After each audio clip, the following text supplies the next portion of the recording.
근데 사실 우리들은 다행히도 여태까지 그 극심한 층간소음을 겪지는 못했지만 이거 당사자가 되면 미치는 일이래요. 심지어는 막 사건, 폭력 사건, 살인 사건까지도 일어나잖아요. 그 댓글에 다 달렸더라고요. 정말 살인이 왜 나는지 왜 알 것 나는지. 같아요라고.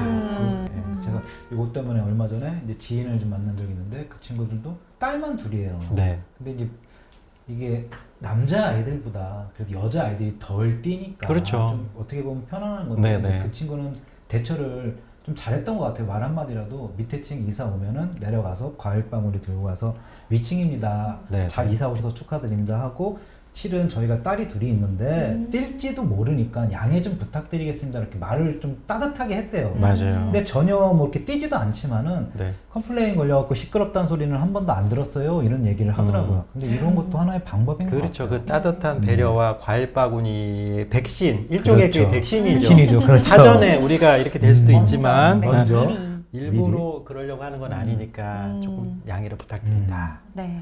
근데 이제 왕쌤이 계속 침묵을 하고 있는데 이 침묵의 의미가 뭘까? 아니고 침묵의 의미가 혹시 설마 극심한 가해자였던 거 가해자 아니야? 혹시 그러니까 아니 제가 이거를 네. 하려고 최근에 이제 유튜브랑 여러 자료 막 기사도 찾아보고 하면서 네.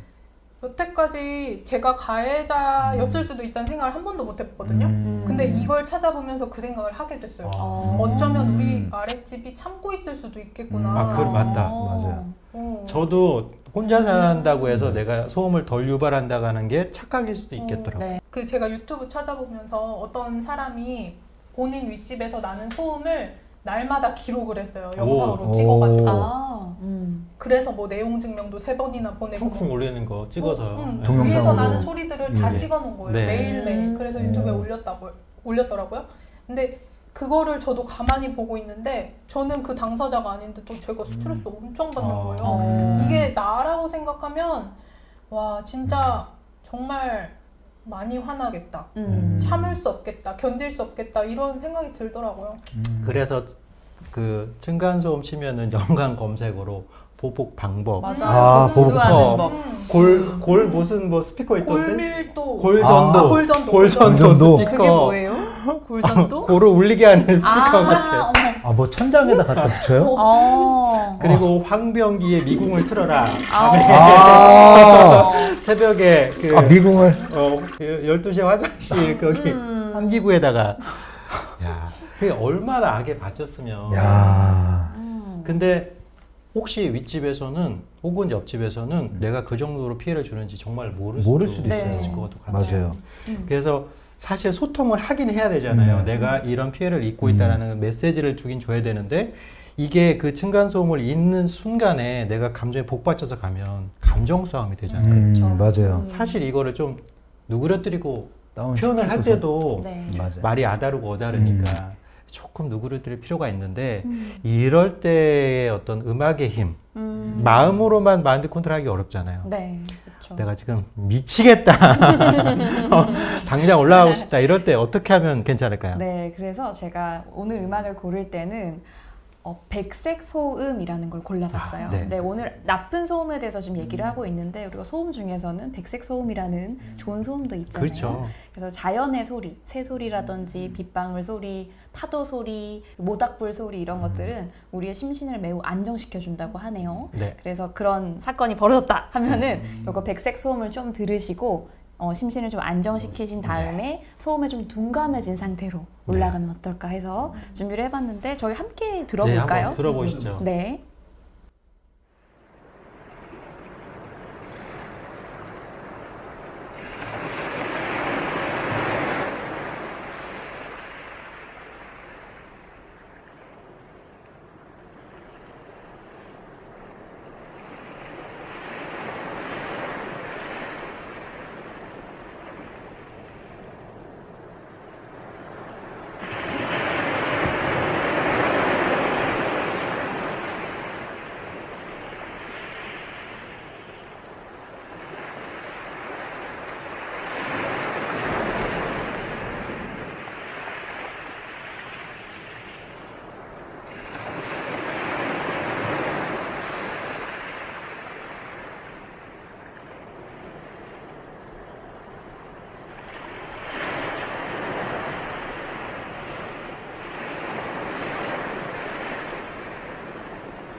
네.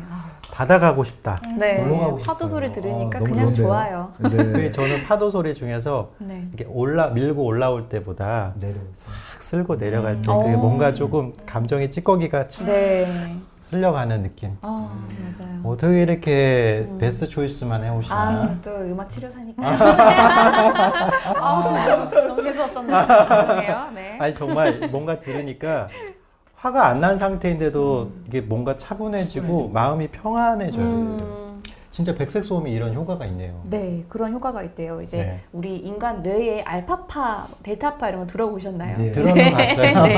그 알파파라는 그 주파수가 네. 집중력을 돕는데요. 음. 그래서 이 파도 소리나 자연의 소리가 그 알파파를 동조시켜서 어떤 심신을 안정시키고 나에 집중할 수 있게끔 유도를 해준다고 하네요. 네. 분명히 컴플레인을 하고 내 의사표시를 전달해야 되겠지만 이렇게 뭔가의 도움을 받아서 좀 감정을 누그러뜨리거나 아니면 제3자를 통해서 전달하는 게 좋은 방법 같아요. 네.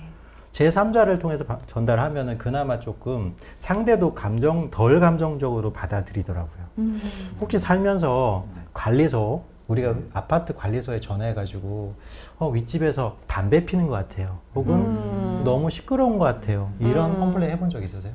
저 지난주에 안 그래도 지난주에 저 윗집 아니고 네. 밖에 이제 요즘 덥잖아요. 그렇죠. 그래서 문을 열어놨어요. 네, 저희 네. 집이 19층이고 네. 저희 집 앞에 놀이터가 있어요. 네, 네. 근데 고층이다 보니까 조용할 것 같지만 그게 울려가지고 올라온다. 위에는 더 크게 들리더라고요. 아 그래요? 네, 근데 시간이 한 저녁 7시, 8시가 좀 다 돼가고 하는데 그 초등학생 한 4, 5학년 정도 되는 남자 4명이 네네. 몰려가지고 이제 시끄럽게 하면서 그네를 타고 네네. 무슨 대화를 하는 게 들릴 정도로 너무 어우. 시끄럽게 하더라고요. 보호자도 옆에 없고. 네. 그래서 조금 기다리고 참다가 한 30분을 기다렸어요. 오, 근데도 계속 하고 있어서 관리사무소에 전화했죠. 잘하셨습니다. 네, 그거는 얘기를 해야 될 것 같아요. 저뿐만이 아니라 다른 분들도 다 참고 그렇죠. 모든 입주민들이 다 그럴 거라 생각해서 총대를 메고 네. 90년대였으면은 야이 네. 이렇게 했을 텐데 그럴 뻔 했는데 그렇죠. 참았어요. 아주 그냥 네. 현명하게 걱정하셨네요. 네. 그 정도는 괜찮지 않아요? 그 상대방이 신고자가 나인 걸 모르는 그렇죠. 상황. 그죠? 네. 그렇죠. 저는 항상 그게 두려워서 저는 관리실도 못 내가 하거든요. 노출될까 봐. 네. 예. 만약에 한 층에 두지만 있는데 그러면 딱 좀 잡으면 이 집이구나. 네. 그러면 힘들 것 사건들. 같아요. 그러면 또 엘리베이터서나 1층에서 만나면 어색하고 저 사람이 나를 안 좋게 보지 않을까, 맞아요. 내 아이를 조금 안 좋게 이런 생각이 들 것 같아요. 자녀 그러니까 있는 입장에서는 불만 있어도 그러면 컴플레인 못 하는 거네요. 네. 저는 뭐 다른 모든 것보다 그냥 제가 해코지 당할까봐 무서워요. 그래서 저는 신고 안 해요. 짠한데요.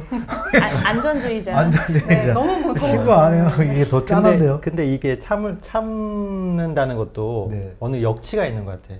여기를 벗어나면 진짜 컨트롤이 안 될 거는 같아요. 제가 그 너튜브 영상에서 찾아봤더니 여기는 진짜 심하다. 밤 11시에 벽걸이 TV 단다고 막 드릴로 밀고 이런 거를 그거는, 이게 어떻게 상식적으로 가능한 일이지? 근데 그런 일이 벌어지니까 올라오는 거 아니에요? 올라왔겠죠. 네. 그러니까 이제 본인 집이니까 이 정도는 내가 할 수 있겠지라고 자기만의 생각을 좀 하는 것에 남을 배려해야 되는데 11시면은 거의 9시 이후에는 좀 자제를 해주셔야 되는데 그렇죠. 이제 아마 그분이 뭐 따지고 보면 직업적으로 늦게를 뭐 야근하셔갖고 집에 늦게 오셔가지고 했다고도 뭐 자기 입장을 합리화를 시킬 수도 그렇더라도 있어요. 쉬는 날에 해야지. 그래야 되는데. 예. 요번에 그 준비한 책도 그에 관련한 책이죠. 네네. 제가 이 우당탕탕 할머니 귀가 커졌어요. 라는 이것도 책을 외국 사례죠. 네, 준비했는데요. 외국의 그림책이에요. 네, 네, 저는 이 책을 보면서 우리 관계 맺기도 한번 생각을 해보게 되더라고요. 되게 요즘은 내 이웃에 어떤 사람이 사는지, 그렇죠. 어떤 사정이 있는지 뭐 알지도 이해하지도 못하는 세상이잖아요.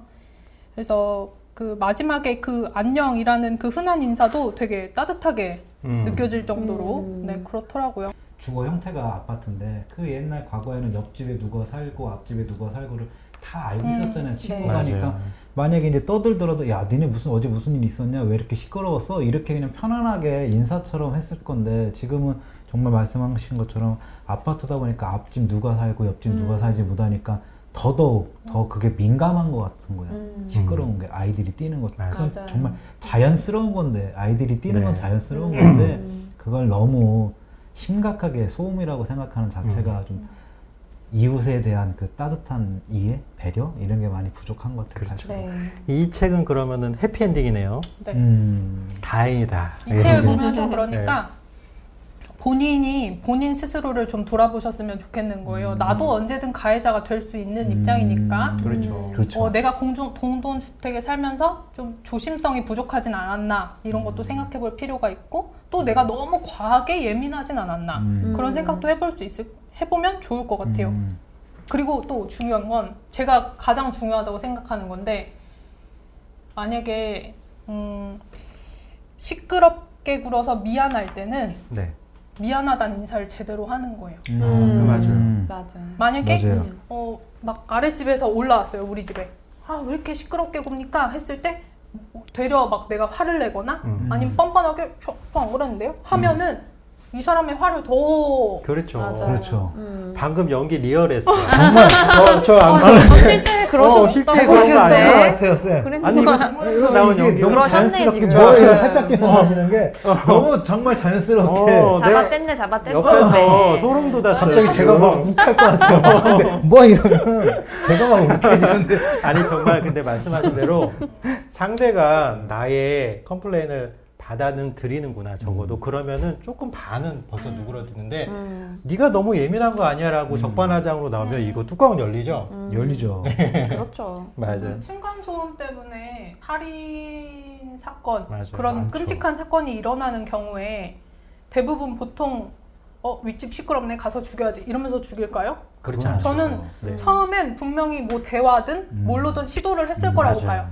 막 너무 조금 시끄러운데 좀 조심해 주실 수 있으시겠습니까? 뭐 이렇게 요청을 했는데 그쪽에서 뭔가 반응이 부정적이거나 네, 뜻을 맞아요. 미치긴 하거나 오히려 발뺌하거나 우리 층 아닌 것 같은데요. 아닌 것 같다고. 위에 다른 층 아니에요. 이렇게 나오면은 굉장히 열받고 그러니까 흥분하는 거죠. 말로 풀 수 있는 거를 폭력을 부르게 되고 운전하다가 많이 느끼잖아요. 네. 많이 상대가 느끼죠. 많이 내 느끼죠. 앞차가 급정거를 해서 그럼 최소한 이걸 눌러줘야지. 눌러주셔야 되는데. 아유, 저 사람이 뭐 핸드폰을 놓쳤나 보다 하면 그냥 왜 내가 조심해야지 하는데 뻔뻔하게 그냥 그냥 가? 가는 거예요. 한번 밟아. 빵빵. 꼼쌤. 어떠세요? 왜요? 아니 이렇게 꼭 그렇다는 건 아니고 이렇게 얌전하고 예쁘장한 사람이 의외로 오히려 또- 운전을 더 와일드하게 할 수도 있어요. 맞아 욕쟁이에요. 정말요? 네, 반전인데요, 욕쟁이에요. 쌤? 네, 제 그 네. 블랙박스는 보지도 못해요. 녹으로 아주 많이 기록이 되어 있습니다. 네. 아니 그래도 나한테 푸는 게 나아. 그럼요. 상대방한테 하는 창문 것보다. 내리고 뭐 하고 하는 것보단 나아요. 네. 맞아요. 네. 근데 우리가 여러 사례를 얘기했지만 빼놓지 말고 또 얘기해야 될 메시지가 뭐냐면 이 층간소음은 개인 간의 문제만은 아니에요. 아니에요. 사실은 이 아파트를 건설하는 건설사가 있고 그렇죠. 그 건설사에게 이렇게 지으라고 하는 그 규칙과 법이 있는 거잖아요. 법이요. 그건 우리 사회가 만든 거잖아요. 음. 근데 이렇게 층간소음이 많이 발생할 때에는 뭔가 부족하고 모자란 점이 있다는 거거든요. 네. 근데 이게 개선이 잘 안 되는 것 같아서 안타까워요. 뭔가 좀 제도적인 보완이 개인만이 이 문제를 풀 게 아니라 사회가 함께 참여하는 제도적 보완이 있어야 될 것 같고 사실 뭐 공동주택관리분쟁조정위원회라든지 층간소음 방지위원회 뭐 있지만 조금 개입하는데 한계가 있는 것 같아요. 네, 맞아요. 그래서 뭐 소송을 걸어도 사실 쉽지 않다고 하잖아요. 이게 소송까지 갈 수도 없을 것 같아요. 이게 정말 민사라고 얘기하나 이게 네. 소음으로는 그런 사례가 없다고 얘기를 들은 것 같아요. 재판까지 그렇죠. 가서 아주 크게 가봐야 벌금 벌금 정도인데 정도? 뭐. 그 과정을 진행하는 그 상황 속에서 진이 빠지고 피해는 피해대로 있고 그러다 보니까 피폐해진 그러니까 쉽게 말해서 약자가 이사하게 되는 상황이 계속 벌어지잖아요. 맞아요. 그래서 탑층을 찾는다든지 1층을 찾는다든지 하는데 중요한 거는 그거 같아요. 결국은 이게 사람과 사람 사이에 벌어진 일이잖아요. 네. 방금 말씀하신 것처럼 이게 좀 뭐랄까 서로를 배려하는 커뮤니케이션 스킬을 좀 갖고 시도를 하는 게 좋을 것 같고 내가 내 마음을 좀 컨트롤하는 게 쉽지 않다 그러면은 이제 음악을 홍선생님 말씀하신 백색 소음, 네, 백색 소음. 음악의 힘을 좀 다운 시켜야죠. 네. 흥분을 좀 다운시키고 네. 그 다음에 찾아가서 대화로. 내가 모르는 새에 나도 가해자 그리고 나도 당연히 피해자가 될 수 있고요. 그러니까 우리가 누구나 가해자 피해자가 될 수 있다는 생각을 염두에 두고 네. 상대와 커뮤니케이션을 시도하는 게 좋을 것 같아요. 네. 네. 그리고 제가 그 커뮤니케이션 말씀을 하셔서 네. 그런데 만약에 내가 피해자의 입장에서 윗집에 뭔가 따지러 가고 싶다. 네. 뭔가 내가 화나서 막 올라갔을 때 막 어이 아저씨 뭐 이렇게 할 게 아니라 그냥 조금 진정하고 선생님 뭐 이렇게 호칭만 바꿔도 훨씬 부드러워질 수 있을 것 같아요. 맞아요. 상황에 맞춰서 지혜롭게 잘 해결할 수밖에 없는데 자 여러분들 앞으로 층간소음에 문제가 발생했다. 전 관리실을 찾아갈 거예요. 현명한 도저히 방법입니다. 가서 얘기를 할 자신이 없어요. 저도 네. 그냥 보복당하지 않게 관리실에만 계속 가고 네, 얘기를 할 것 그분은 같아요. 좀 소심하신 아, 분이에요. 소심합니다. 네, 소심합니다. 어떠세요? 저도- 앞으로도 쭉? 네. 쭉 그냥 음. 가만히. 네. 오케이. 오케이. 홍쌤은 저는 일단 그 수준이 너무 심하다라고 하면 네. 찾아가서 대화를 좀 시도해 볼 것 같아요. 네. 그리고 제가 대화를 어쨌든 좀 젠틀하게 했을 네, 때 네. 만약에 그쪽에서 좀 좋은 또 영향이 있으면 내가 이렇게 해보니까 이렇게 됐더라 하고 주변 사람들한테 또 좋은 방법들을 소개해 줄 수 있을 것 같아서 맞아요. 저는 대화를 시도해 볼 것 같아요. 저는요 그때 가봐야 알 것 같아요. 자 지금까지 북테라피였고요. 여러분 청취자분들에게는 이런 층간소음을 유발하지 않는 복된 이웃들만 함께 하시기를 네. 일단 기원하겠습니다. 그게 제일 좋은 방법인 것 같아요. 자